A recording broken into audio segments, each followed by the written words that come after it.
तशरीफ़ फरमा जनाब दुर मियाँ साहब, माहिरा जहाज साहब और इस सोसाइटी के रूह रवां मोहम्मद अतीक साहब और दूर दराज से आए बहुत मैं कहूँ कि करीम जो इस सोसाइटी की है वो आज इस मंच पे मौजूद है। मैं सबको आदाब सत श्री अकाल कहता हूँ।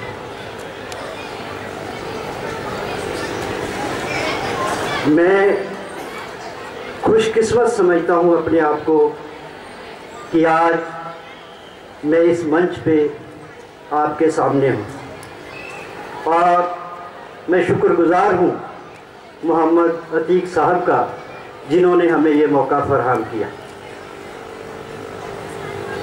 हम इस देश की दो अक़लियतें हैं और इस देश के अंदर माजी में हमने बहुत कुछ खोया है, बहुत बड़े सदमे हैं जो हमने सहे हैं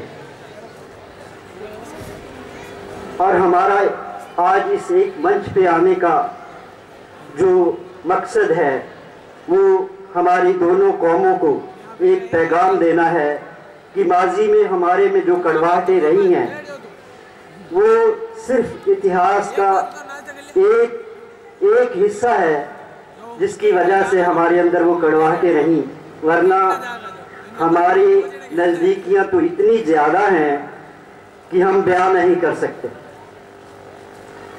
दौरे तबाही की बात जब भी हम करेंगे तो नज़दीकियों का जिक्र ज़रूर आएगा। अच्छे समय में दोस्त और दुश्मन की कभी पहचान नहीं होती। जब सबसे बुरा समय आता है, बुरा वक्त आता है, तब पहचान होती है कि उनका दोस्त कौन है और दुश्मन कौन है। मैं आज इतिहास के उस दौर की बात करना चाहूँगा जिस दौर में हमारा सबसे बुरा दौर था, क्योंकि हम इस दुनिया की सबसे छोटी कौम है, हमारी उम्र भी सबसे छोटी है। हम महज 500 साढ़े 500 साल की उम्र के लोग हैं और जो इस्लाम है उसकी उम्र 1400 साल है और दूसरी कौमों की उम्र तो इससे भी बहुत ज़्यादा है।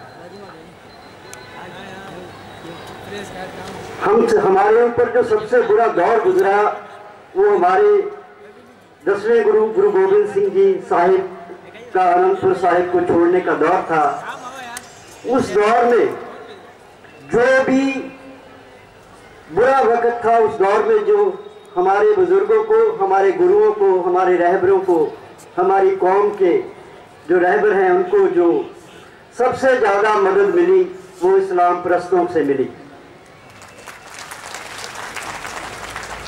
क्योंकि इतिहास का एक पक्ष ये कहता है कि सिखों का जो टकराव है वो मुसलमानों से रहा, लेकिन ये सच नहीं है, ये अधूरा सच है। और सही सच है वो आज तक इतिहास में बहुत गहरे दबा के रखा गया, क्योंकि वो दूसरी जो कौमियतें हैं उनको रास नहीं आता, इसलिए उसको दबा के रखा गया। मैं आज इस स्टेज से ये फख्र से कहना चाहूँगा कि आज हम एक नई शुरुआत करने जा रहे हैं। हमारी दोनों कौमों को एक मैसेज देने जा रहे हैं कि हम इतने करीब, आज से 300 साल जितने पहले करीब थे, आज हम उस दौर में फिर शुरुआत करने जा रहे हैं, हम फिर करीब आने जा रहे हैं। गुरु गोविंद सिंह जब अनंतपुर से निकले और वो उनका सब कुछ लुट गया, खो गया, तो उस दौर की जो कहानी है वो है गनी खां नबी खां, दो भाइयों का वो साथ जो गुरु गोविंद सिंह को हर मुश्किल से बाहर लेके निकला। वो गनी खां और नबी खां हमारे मुसलमान, आदरणीय मुसलमान थे और जिस गुरु की बदौलत आज हम सिख हैं, गुरु नानक साहब, अगर हम कहें कि उनका सबसे पहला दीदार जो पाया तो वो दाई दौलता थी जो एक मुसलमान थी। हमारा मक्का, हमारा काबा जो हरमंदिर साहब है, उसकी बुनियाद साईं मियां मीर ने रखी जो एक मुसलमान थे। लेकिन इन सब चीजों को आज तक दबा के रखा हुआ है क्योंकि ये रास नहीं आती। ये आज जो हम शुरुआत करने जा रहे हैं, मैं स्टेज के सामने इसलिए बैठा, मेरी जगह नहीं थी वो, मुझे मालूम है कि मेरी वो जगह नहीं थी, लेकिन मैं बैठा वो पैगाम देने के लिए अपनी कौमों के को कि हम एक हैं। जो माजी में हमारे अंदर बुरियां पैदा हुई हैं, वो गलतफहमियां हैं, उनको हमने दूर करना है और भविष्य के लिए हमने एकजुट होकर आगे बढ़ना है। और आज जो तालीमी कॉन्फ्रेंस जो आयोजित की गई है, हमारे लिए हम समझते हैं कि हमारे लिए ये एक दिशा देने का ये एक पड़ाव है, ये एक जगह है जहां से हमें भी एक नई रोशनी और नई दिशा मिलती है। मैं 5वीं बार आज इस जगह पे आया हूं। जब जब मैं जोधपुर की तरफ मुंह करता हूं तो मेरे खुद कदम जो है वो मारवाड़ मुस्लिम एजुकेशन संस्था की तरफ उठ जाते हैं और मैं बार बार अपने लोगों को यहाँ लेके आता हूँ कि देखो, मैंने कहा देखो वहाँ क्या हो रहा है, यहाँ एक करामात हो रही है। जो गलतियां हमने की नहीं उसकी सजा हमें दी गई। इस देश का बंटवारा ना मुसलमान चाहता था ना सिख चाहते थे। बंटवारा हुआ, राजनीतिक तौर पर जिन लोगों को बंटवारे का लाभ मिलता था उन्होंने बंटवारा कर दिया, लेकिन सबसे ज्यादा नुकसान सिखों का हुआ और मुसलमानों का हुआ और उसका खामियाजा हम पिछले 60 सालों से भुगत रहे हैं। हमने उस दौर से निकलना है और उस दौर से निकलने के लिए हमें एक दूसरे के करीब आना पड़ेगा। मैं एक शेर कहना चाहूंगा, करीब आओ तो शायद समझ लो हमको, ये फासले ही गलतफहमियां बढ़ाते हैं। इसलिए हमारा करीब आना बहुत जरूरी है। देश का भविष्य जो है वो हमने तय करना है। जो लोग कहते हैं कि देश का भविष्य हम तय करेंगे, वो गलत बयानी करते। इस देश का भविष्य अक़लियतों ने तय करना है। अगर अक़लियतों को इस देश में संवैधानिक हक, बुनियादी हक जो है उनके मिलेंगे, तभी इस देश में सुकून रहेगा, तभी इस देश की तरक्की होगी। इस देश की तरक्की के जामन है अक़लियतें। और मैं ये समझता हूँ कि आज इस मंच से जो पैगाम अक़लियतों को दिया जा रहा है वो बहुत बड़ा पैगाम है। ये पैगाम सिर्फ हिंदुस्तान के अंदर नहीं है, ये हिंदुस्तान की हदों के बाहर भी जाएगा। जहां जहां मेरी कौम के लोग बैठे हैं, जहां जहां आपकी कौम के लोग बैठे हैं, जब वो इस पैगाम को इस मंच से देखेंगे, इस मंच पे हमको एक साथ देखेंगे, तो उसके बड़े मायने होंगे। इसलिए मैं इस मंच पर सामने बैठा हूं। मैं एक बार फिर कह दूं कि मुझे पता था कि वो मेरी जगह नहीं है। माहिर आजाद साहब बैठे हैं। माहिर आजाद साहब ने हमें बहुत हौसला दिया है। 2 महीने पहले हमारी माहिर आजाद साहब से मुलाकात हुई।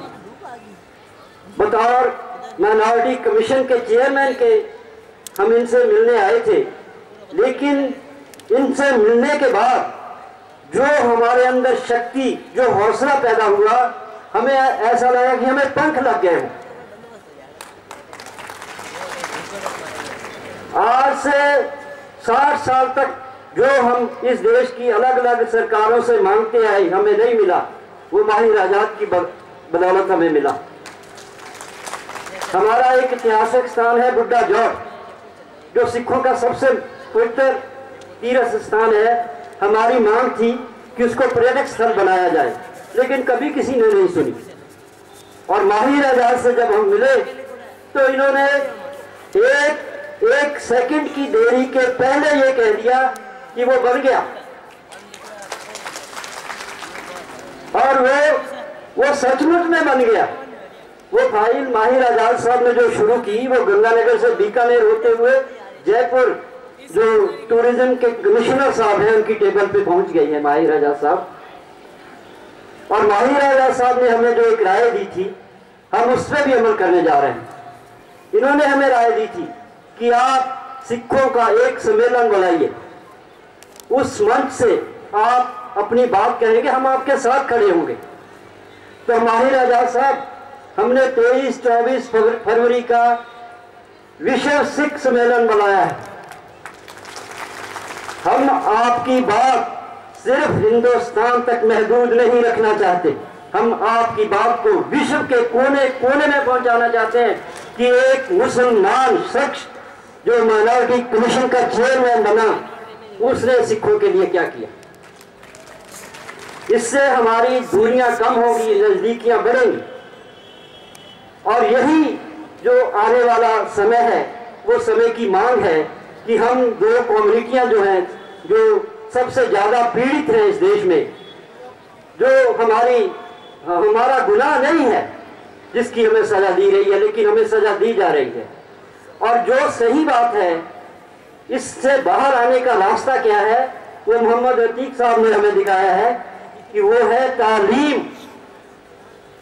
जिस क्षेत्र में, जिस खित्ते में हम सबसे पछड़े हुए हैं, और हमने इस तालीम के जरिए इस देश के हर मंच पे आगे बढ़ना है। मैं ज्यादा समय न लेता हुआ एक बार फिर माहिर आजाद साहब, गुरु मियां साहब और इस सारे, मैं समझता हूँ कि ऑर्गेनाइजिंग की रूह रवां अतीक साहब, इनको हमने गंगानगर में भी बुलाया था। आज भी हमारी कम्युनिटी इनको बहुत प्यार करती है, ये बहुत याद करती है, शिद्दत से याद करती है। मैं इनका फिर शुक्रिया अदा करता हूँ, इन्होंने हमें आज एक मंच पे इकट्ठा किया, एक नया पैगाम देने के लिए। हमने इस स्टेज से आज एक नया पैगाम दिया है, हम उस पर एक नई इबारत लिखेंगे। इसी विश्वास के साथ मैं आप सबको सत श्री अकाल, सलाम और आदाब कहता हूँ। हम सब भी आपके शुक्रगुजार हैं कि आप यहाँ तशरीफ़ लाए और इत्तेहाद की बात ख़ास तौर से हमारे सामने की। हज़रात, क़ब्ल इसके कि मैं अपने मेहमानों के सुनने का सिलसिला फिर शुरू करूँ, बहुत ही अदब व एहतराम के साथ